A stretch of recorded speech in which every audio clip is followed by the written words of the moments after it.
আপোনাৰ যিমান ডাঙৰ সপোন হ'ব আপুনি সিমানেই সমস্যাৰ সন্মুখীন হ'ব আৰু যেতিয়া সমস্যাৰ সমাধান কৰিব পাৰিব তেতিয়া আপোনাৰ ডাঙৰ সপোনবোৰ পূৰ হ'ব।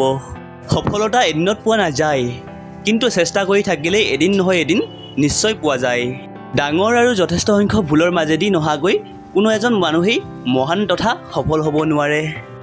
জীৱনত সফল নহ'লে বাৰে বাৰে চেষ্টা কৰা, হাৰ মানি নিদিবা, কিয়নো এজোপা লঠঙা গছেও পাতৰ বাবে অপেক্ষা কৰে।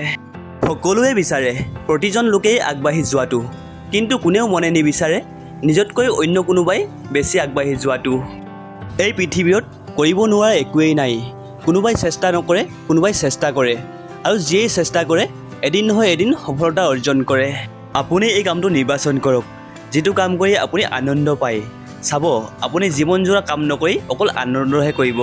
হাতৰ ৰেখাত বেছি বিশ্বাস নকৰিবা, কাৰণ মই হাত নথকা মানুহো সফল হোৱা দেখিছোঁ। শান্ত সমুদ্ৰত কেতিয়াও সুদক্ষ নাবিকৰ জন্ম নহয়। ভাল কিতাপ আৰু ভাল মানুহ সহজে চিনি পোৱা টান, তেওঁলোকক পঢ়িবলগীয়া হয়। সংঘৰ্ষ মানুহক শক্তিশালী কৰে, লাগিলে তেওঁ যিমানেই দুৰ্বল নহওক কিয়। আমাক কঠিনতাৰ খুবেই আৱশ্যক, কিয়নো সফলতাৰ আনন্দ লভিবলৈ কঠিনতা খুবেই জৰুৰী। আমি কেতিয়াও পৰাজয় স্বীকাৰ কৰিব নালাগে, আৰু সমস্যাই যাতে আমাক হৰুৱাব নোৱাৰে তাৰ প্ৰতি গুৰুত্ব দিব লাগে। ভাল পাবলৈতো গোটেই জীৱনটোও কম পৰি যায়, কিন্তু নাজানো মানুহে মানুহক হিংসা কৰিবলৈ সময় ক'ত ইমান বিচাৰি পায়। সপোন সফল হোৱাৰ আগত আমি এনে এটা সপোন দেখিব লাগিব যিটোক আমি বাস্তৱায়িত কৰিবলৈ যুঁজিব পাৰোঁ।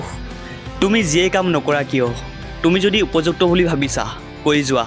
পৃথিৱীৰ কি ভাবিছে চিন্তা নকৰিবা, দেখিব জীৱন সুখৰ হৈ পৰিব।